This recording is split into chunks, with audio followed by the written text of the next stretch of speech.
POPSUGAR is one of 3 businesses that sits within the POPSUGAR Inc. umbrella. So we have POPSUGAR, which is our editorial destination. We have ShopStyle, which is an e-commerce site focused on driving traffic and sales to retailers. And then we have our POPSUGAR must-have business, which is a subscription box that's sent out to our users every month with a collection of products curated by our editorial team. And last year, we had 2 really great milestones in terms of our data. We hit 100 million unique visitors per month across our global properties, and we delivered over $1 billion in sales to our retailer partners, also globally across our platforms. So we're touching a lot of women every month. In the UK, we only launched this site in a real way about 2 years ago, bringing on a couple people to really lead the charge in bringing our editorial voice to this market. And we now have almost 6 million unique visitors per month coming to the site. So in general, we're touching about 1 in 3 millennial women in the UK and the US every month. So that's a really powerful number. It gives us a lot of insight into how this audience is engaging with content. And we've tried to be very proactive as well in terms of reaching out to this audience, doing studies with them, figuring out what they want out of a content provider and how we can bring that knowledge in-house as we write content, and also to our brand partners as they're advertising with us across our platforms. So one of the studies that we did is all about how people are consuming digital content today. And it's clear that for our users, and young women in particular, digital content is really the new me time. She's seeing this as a chance for her to grow herself as an individual, to be inspired, to just take a break from the kids or whatever else is making her busy and stressed. And a lot of that is across shopping, but also across editorial verticals. And you can see there some of the numbers around the different segments that we're running. We know that she's also very mobile focused. Our audience pretty much has a mobile device with them at all times, whether that's the primary device they're using or a secondary device that they're engaging with as they're looking at something else. Right now, 57% of our audience is primarily using mobile to access our content, and over 75% are using mobile to access our content in some capacity. So it's really big numbers, and it's really made us think carefully about how we're delivering our content to this audience and what that mobile consumption means for the way that we're shaping not only the format in which we're delivering content, but also the stories that we're choosing to tell. Our inflection point for mobile was really back in early 2014. So we've been approaching this issue for the last 2 years and really trying to hone in on what our strategy is for answering the challenges that mobile delivers. You can see there it's just very clear how mobile has stripped and outsurpassed desktop in terms of where our visitors are coming from. And a lot of that has to do with just the millennial aspect. Our demographic tends to be between 18 to 34, though we do have a wider band on either side. And that's really led us to look internally at our guiding principles and trying to find those in a way that ensures we're delivering to the expectations of this consumer. So for us, that strategy is called IPA, which stands for immediacy, personalization, and authenticity. And our CEO, Brian, is particularly fond of this because IPA also stands for India Pale Ale. And he likes to tell a little story about how India Pale Ale was created because people were trying to find a way to make beer last longer on voyages across the ocean. So they added more alcohol to it to make it last longer, and it's therefore a slightly more efficient way, you could say, of reaching the state that you want to achieve when consuming alcohol. So that's how he likes to pitch it, and he thinks that this rings true for our business because this strategy for us is the most efficient way to ensure that everything we do from an editorial and a tool development perspective is delivering content efficiently to our consumer in the way that they expect. We're not just thinking about millennials when we think about this strategy, we're also thinking about Generation Z. You have to think about your consumers in the widest breadth possible to make sure that you're tailoring your activity to them. And Generation Z brings with it even more challenges than millennials for a couple different reasons. Firstly, their attention span is even shorter. So some studies that we've done show that millennials have an attention span of about 12 seconds. Generation Z is 8.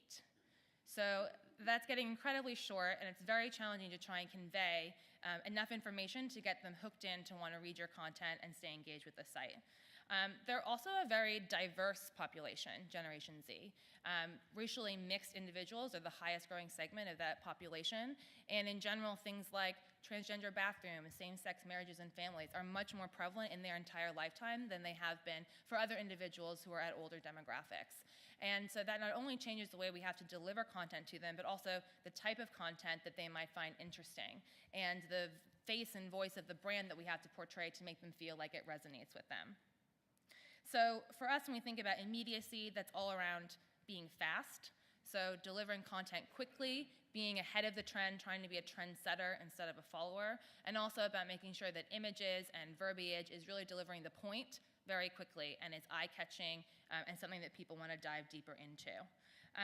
The P is for personalization, and for us, that's not just about tailoring topics to an individual, but it's recognizing that the way that we write content is changing. One size doesn't fit all anymore. We have to be willing to invest in writing stories that will only speak to a portion of our audience base, but recognizing that that audience base will be highly engaged with it, and therefore will get great returns off the back of it.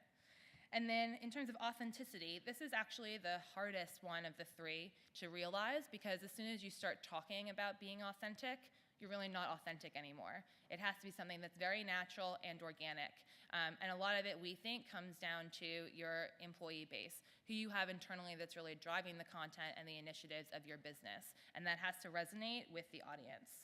And you saw in the video, we're really about being an insider and a best friend, and that's where a lot of our authenticity comes from. We're a very positive voice.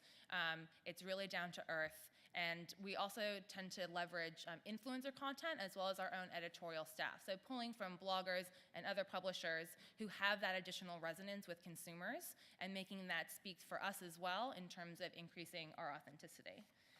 So I wanted to talk through this in a little bit more detail, just giving you an example of how we've sort of brought these three things to life. And I've used Facebook as an example of one channel. Facebook has been phenomenally successful for us in terms of driving viewership and engagement. I'm the first generation in my family that was born. We'll play that later. So the first one here on the left-hand side is around immediacy. And this example is a story that we did on a trend for sliced chocolate and how you can make it at home. Food is a really popular vertical for us and also does really well on Facebook in video content specifically. And so this was around being relevant. There was a trend that we spotted in our data, and I'll talk more about how we spot those trends in a little bit. We very quickly put together a short video clip about how you can recreate that at home. And we tried to be very specific in our title and using imagery that featured one of our most famous food experts, Brandy, to draw people in. We do a lot of our own imagery. This is a video, but we've also invested heavily in bespoke imagery so that things are unique. We can make sure that they're eye-catching. We're not reliant on the same Getty image database that everyone else is pulling from. So we have a whole internal system called POPSUGAR where we keep all this imagery and we invest in those shoots seasonally to make sure that we're fresh and relevant. This video was also created through an internal program we have called POPSUGAR Rush, which is all about creating fast, short videos specifically for a social context, and that's really focused on giving that immediacy when a trend first comes out, making sure that we're top of the feed and addressing that. And in terms of authenticity, I'm just going to switch over to the right so that we can watch the video in the middle. This is an example of our fitness channel. This is a short video clip about a leg workout. And fitness is also something that we've seen do phenomenally well because of the experts that we have on board and the video content that we deliver. And so, as I mentioned, having that head count, those internal experts, is really important to being able to deliver authentic content. So we have a lot of millennials in-house who are actually writing editorial for us because we know that they understand the audience, they understand the consumption patterns, and they're passionate about those same topics that our audience is. So it's making sure that the people that you have creating your content really understand that they're passionate about the things they're writing about, and that they're also knowledgeable. Passion, we don't think is enough. You also have to really know your subject matter. And that's why we've been particularly successful with some of our verticals like food and fitness, because we have those stars who are viewed as experts in their field. Not only do people love their engaging and down-to-earth personalities, but they know that they can rely on them, and they've come to trust them over time. And at this point, some of our staff members are being featured regularly on things like the Today Show. I'm the first generation in my family that was born in America. It really wants to play that video. Okay. Yeah, so like regular features on things like the Today Show, again, just reinforce our brand authority and bring that authenticity to life in another way. And we've only been able to achieve those kinds of opportunities because of the investment that we made initially in the experts that we have on staff. Thinking about personalization, this is an example of an article that was written about first-generation immigrants and featuring a video clip from Aziz Ansari talking about his experience with that and how that resonates with our audience. And this is a story that we knew was not going to be applicable to a lot of our audience base, but it was going to be applicable to some of them, and for those whom it was relevant for, that's probably a topic that they're going to be highly engaged with. So we made a point of doing this and targeting this activity, not just putting it up on our main webpage, but making sure that we were using Facebook targeting tools to surface that content to the right individuals based on what we knew about them.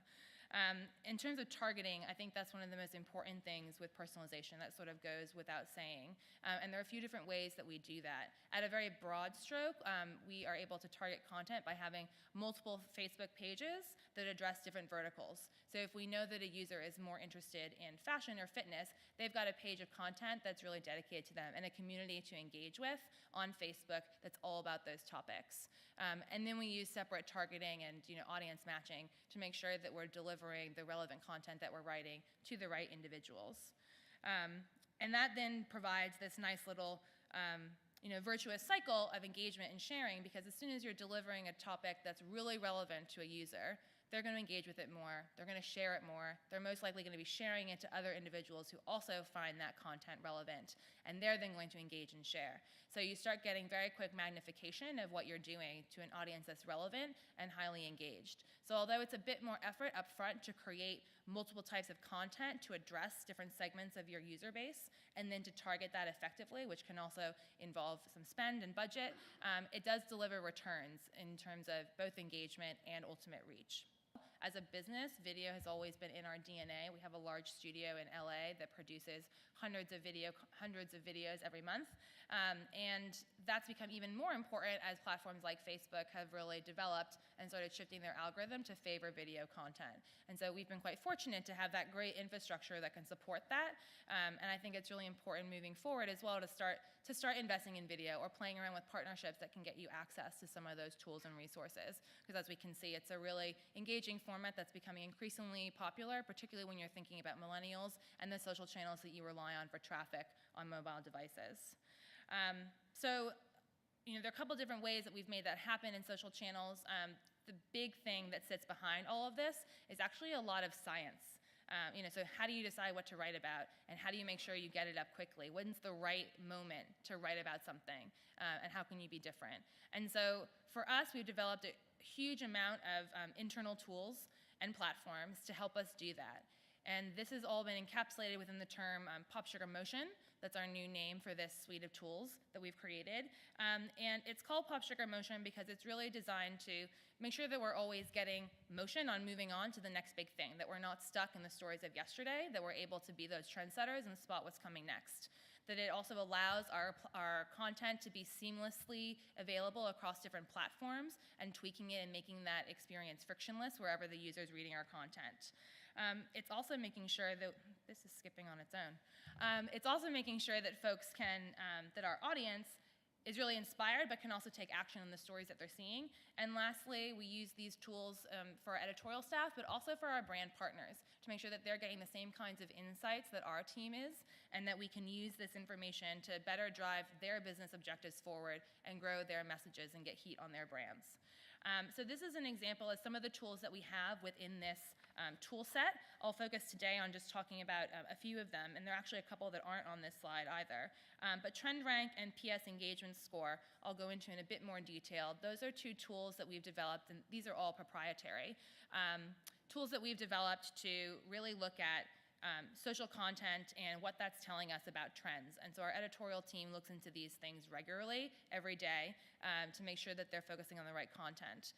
We also then have some platforms that are designed more from an advertising point of view. So Snap is a native advertising platform. It allows brands and advertisers to directly integrate their content into our system and sort of submit a story to be published, submit some images and some copy, and our team then filters that through the same way that they would editorial, making sure, of course, that everything is really relevant to our audience, again, to maintain that personalized and authentic voice that we've cultivated over the years.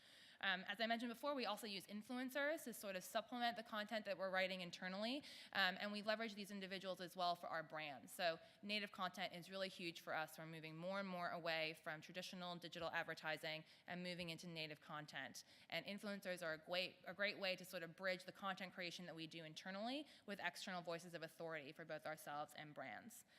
A few things that aren't on here, we also have an insights platform that's available generally to the public and showcases data that we're seeing real time on ShopStyle and POPSUGAR about trends, popular products, brands, etc. So again, we can use this as a metric to see what people are resonating with on the site. We also have the bakery, which is I love all these fun names. The bakery is our in-house content creation platform. It includes all of our video tools, all of our studio resources, our native content editorial team. So it's really available for all of our brand partners to tap into and really work with experts who do content day in and day out to create amazing content for their own brands that we can distribute across our site and our social channels. And then the last thing that we're bringing on board to try and round this out from a more commercial point of view is we're going to be launching an initiative called Checkout this summer in the US, rolling out to the UK next year, and it will enable seamless shopping across all of our editorial sites. So, today, our editors, this is moving ahead. Our editors can integrate shopping content through our great connection with the ShopStyle business through traditional widgets or links, but today that just takes you to a retailer's site and you can't complete that checkout process.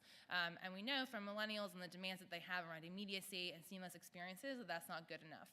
So we'll be rolling out this new functionality to make shopping directly on the POPSUGAR site through all the editorial content as relevant. So particularly in areas like fashion, this is going to be a really powerful tool, not only for us in terms of gaining incremental revenue, but also, again, offering it out to our brand partners to create shoppable content, whether that be native posts or also within unique display ad units.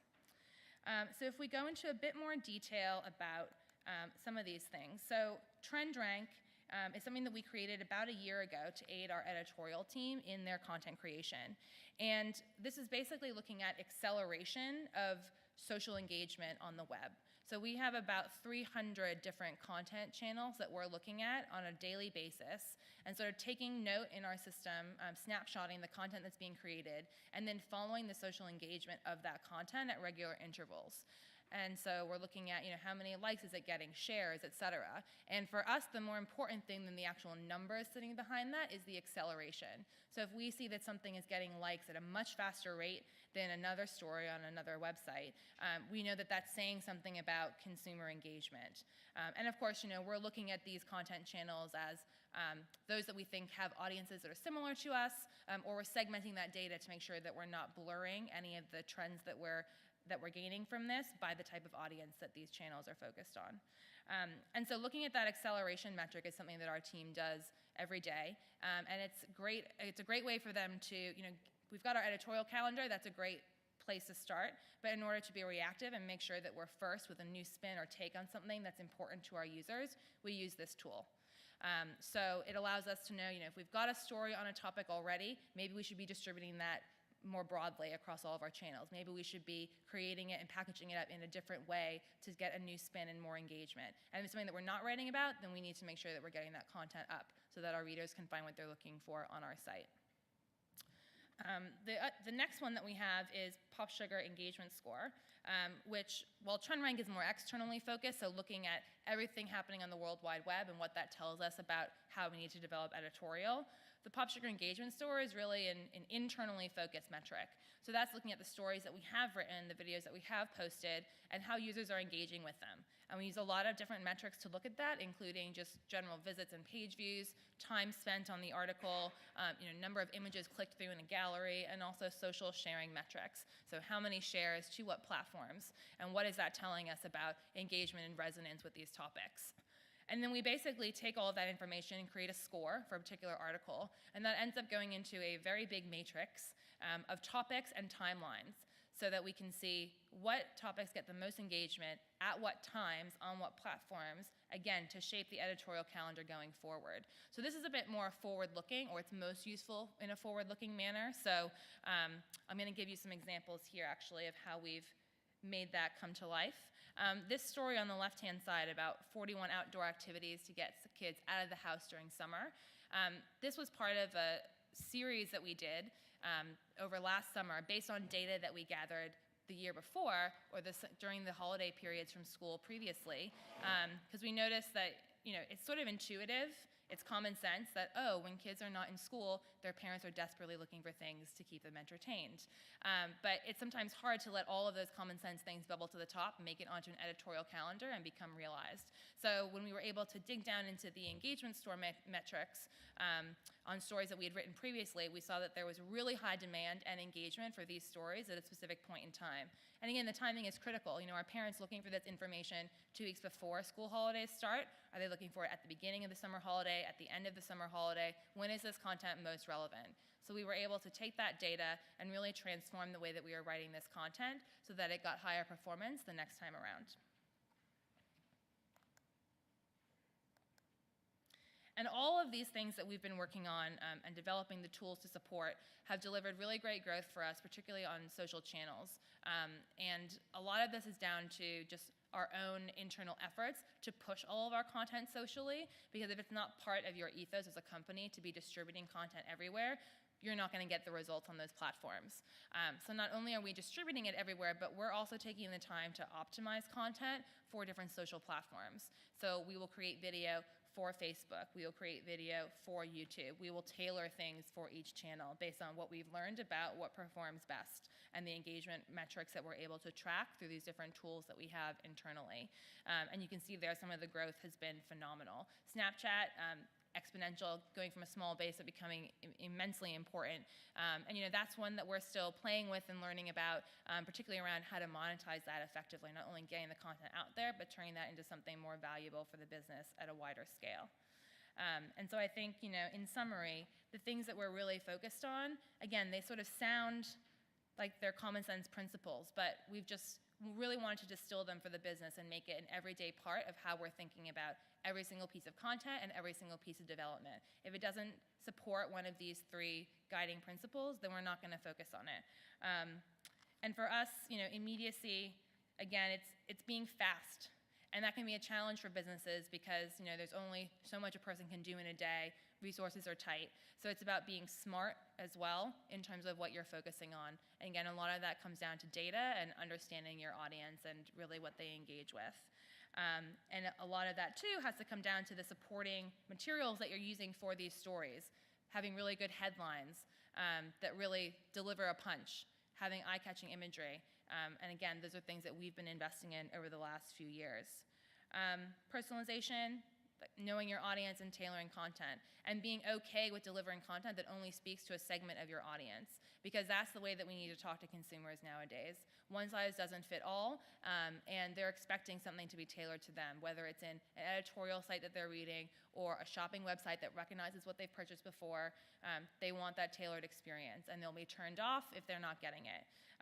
And again, part of that as well is the voice that you're speaking in, which also links through to authenticity. So really making sure that your internal team knows about what they're writing about, that you at least have some folks in the business from that demographic you're trying to target so that they can really bring their experience to the forefront, and delivering experts. I think, consumers today, millennials, Generation Z, they've been around with digital in their hands the whole time. They've been advertised to from their inception, from the first piece of content that they ever read. So they're very savvy, they can see through a lot, and if you're trying to push them something that's not organic or speak in a tone of voice that doesn't resonate with them or doesn't resonate with your brand, they're going to see through that very quickly.